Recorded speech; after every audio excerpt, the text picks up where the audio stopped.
त्वयि जातापराधानां त्वमेव శరణం శివే.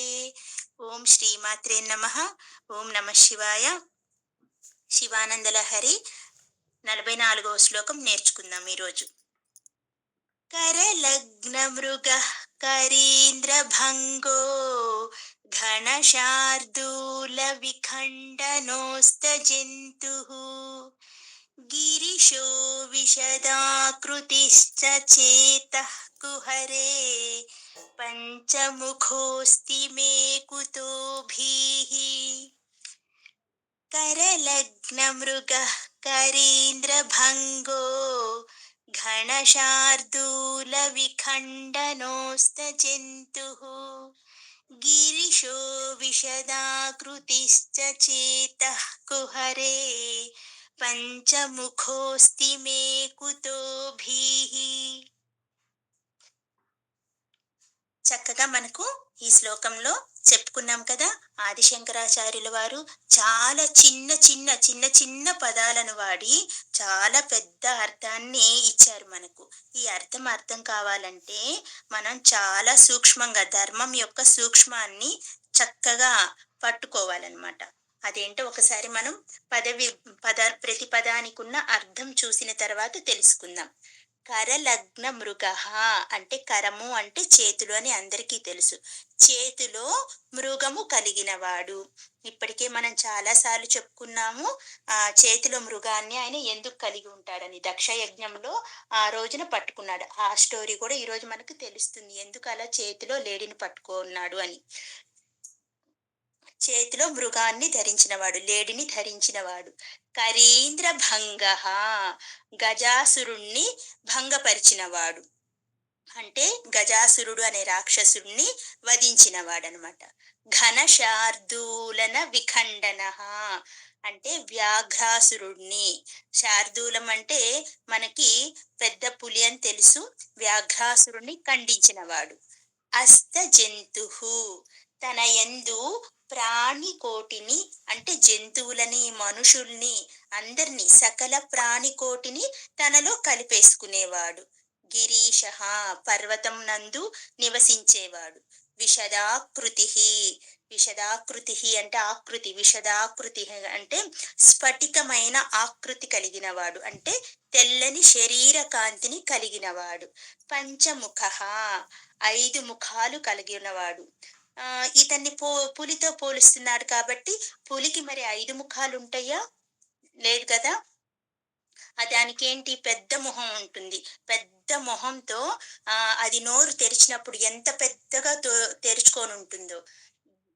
ఇప్పుడు పెద్ద పులి మొహం గురించి చెప్పుకోవాలంటే విస్తరించి ఉన్న మొహం కలిగిన వాడు, అంటే తెరవబడిన ముఖం కలిగినది అని చెప్పుకోవాలి. అలా పరమేశ్వరుడు అనే సింహము మే నా యొక్క చేత కుహరే చిత్తమనే గుహయందు, కుహరే అంటే గుహ, చేత అంటే చిత్తము అనే మనస్సు అనే గుహయందు, అస్థి కలదు, సింహం అనే శివుడు నా మనస్సు అనే గుహలో ఉన్నాడు. మే నాకు, భీ భయము, కుతః ఎక్కడిది, అలాంటి సింహం నా మనసులో ఉంటే ఇంకా నాకు భయం ఏంటి అని చెప్తున్నారు చక్కగా ఆదిశంకరాచార్యుల వారు. ఒకసారి అర్థం చూద్దాం. ఈశ్వరుడు అనే మృగరాజైన సింహము నా మనస్సు అనే గుహలో స్థిరంగా ఉన్నాడు. విచిత్రంగా ఆ సింహం ఏంటంట, ఈ మనకి మామూలుగా ఉన్న సింహమేమో లేడిని పట్టుకొని తింటుంది. ఈ సింహం ఏంటి, చేతిలో లేడిని ధరించి ఉంటుంది. ఆ సింహం ఏంటి, గజాసురుణ్ణి అది ఏనుగుని చంపుతుంది, అడవిలో ఉన్న సింహం. ఇక్కడ నా హృదయంలో ఉన్న సింహము గజాసురుణ్ణి వ్యాఘ్రాసురుణ్ణి సంహరించింది. మనకి సింహము, వ్యాఘ్రము అంటే పులి, సింహము పులిని కూడా చంపుతుంది. అలా పులితో పోలుస్తున్నాడు, ఇటు శివుడితో పోలుస్తున్నాడు. ఆ సింహమేమో మామూలు సింహమేమో గజాసురుని ఏనుగుని పులిని వధిస్తుంది, అరణ్యంలో ఉండేది. నా మనస్సులో ఉండే పరమేశ్వరుడు అనే సింహము గజాసురుడు వ్యాఘ్రాసురుడు అనే రాక్షసుల్ని సంహరించి ఉన్నాడు. ఇంకా శ్వేత రూపధారి అయి ఉన్నాడు, అంటే తెల్లటి శరీర కాంతిని కలిగి ఉన్నాడు. దుష్ట ప్రాణులను నశింప చేస్తూ ఉన్నాడు. అటువంటి సింహము నా మనసులో ఉండగా నాకు భయం ఎందుకు అలా బిగింపెడుతున్నారనమాట. మొదలుపెట్టడమే నాకు భయమెందుకు అని ఆహ్, మొదలుపెడుతూ నా గుండె గుహలో శివుడు అనే సింహం నివసిస్తోంది. ఆయనకెలా ఉందంట, అది కూడా ఆ సింహం ఎలా ఉందంట 5 ముఖాలతో ఉందంట. ఏంటి ఆ 5 ముఖాలు? సద్యోజాత, వామదేవ, అఘోర, తత్పురుష, ఈశానమనే 5 ముఖాలు గల ఆ సింహానికి అంతకు ముందే లేడి వేట చిక్కింది.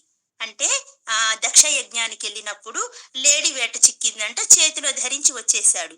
వేట చిక్కిన తర్వాత ఇతర జంతువులను హింసించే లక్షణం లేని సింహం వంటి వాడివై శివుడు నా గుండె గుహలో నివసిస్తూ ఉన్నాడు. ఆయన గజాసురుణ్ణి సంహరించినవాడు. వ్యాఘ్రాసురుణ్ణి దునుమాడినవాడు. అంతెందుకు, ఈ సమస్తాన్ని తన యందు లయం చేసుకునే గిరీశుడు మృగరాజు అయిన సింహ లక్షణాలతో నా హృదయమనే గుహలో నివసిస్తూ ఉన్నాడు. 5 ముఖాలతో నిర్మల రూపాన్ని ధరించి నన్ను కాపలా కాస్తూ ఉన్నాడు. ఇక్కడ మనకి శివరాత్రి మాహాత్మ్య కథలో వేటగాడు సత్యానికి నిలబడిన జింకలను వధించకుండా వదిలేసి రాత్రంతా జాగారంలో గడిపి శివ సాయుధ్యం పొందినట్లే బ్రహ్మ సత్యమందు నిలబడే నన్ను ఆయన ఎప్పటికీ కాపాడుతాడు. నన్ను ఎన్నటికీ వేటాడడు. నన్నెన్నటికీ చావనివ్వడు అని చెప్తున్నారు. ఉమ్, గుహలో జంతువులు అంటే శివుణ్ణి ఆయన గుహలో పెట్టుకుంటే సింహంలాగా పెట్టుకుంటే ఆహ్, శత్రువుల్ని అంటే జంతువుల్ని ఏంటా జంతువులు? ఇంద్రియాలు అనే జంతువులు, అరిషడ్ వర్గాలు అనే జంతువులు, కోరికలు అనే జంతువులు ఈయన మీద దాడి చేయకుండా చక్కగా శివుడే రక్షిస్తాడంట. ఈయన పైన దాడి చేస్తున్నాయంట. ఆ జంతువులన్నీ దాడి చేస్తున్నాయి. అందుకే ఈయనేం చేశారు? ఆయన మనస్సుని గుహంగా కుహరే ఒక గుహలాగా మార్చేసి దానిలో మీరు చక్కగా వచ్చి ఉన్నారనుకోండి. అది ఎలాగా? 5 ముఖాలతో వచ్చి ఉన్నారనుకోండి. 5 వైపుల 4 దిక్కుల నుంచి ఇంకా పైన ఆ పంచముఖాలకు వివరణ మనం మళ్ళీ తెలుసుకుందాం ఆ స్టోరీతో పాటు. చక్కగా పంచముఖాలతో వచ్చి ఆ గుహలో కొలువై ఉంటే నాకు మిగిలిన జంతువులన్నీ మీరు సింహంలాగా కూర్చొనుంటే మిగిలిన జంతువులన్నీ నన్నేం చేస్తాయి అంటే మన శరీరంలో ఉండే దుష్ట లక్షణాలు అనే జంతువుల నుండి దాడి నుండి నన్ను కాపాడు స్వామి. అలా మీరు కొలువుంటే నాకెందుకు భయము అని చక్కగా అడుగుతున్నారు. మనం కూడా అలాగే స్వామివారిని అడిగేద్దామా? మన మనస్సుని చక్కగా గుహలాగా మలిచి ఆయన్ని పంచముఖాలతో రేర్‌గా ఉంటారు స్వామి పంచముఖాలతో. హ్మ్. అక్కడ ఏదో ఒక ఊరు చీరాల దగ్గర ఒక ఊర్లో శివుడు ఇలాగే పంచముఖాలతో ఉంటారు స్వామి. చాలా బావుంటారంట. గుంటూరుకి దగ్గరున్న వాళ్ళకి ఐడియా ఉంటది మరి. ఆహ్, చాలా బావుంటారంట స్వామివారు. అలా ఈ స్వామి యొక్క పంచముఖాలు ఉన్న టెంపుల్ ఎక్కడన్నా ఉంటే తప్పకుండా ఎవరైనా వెళ్ళేసి రండి.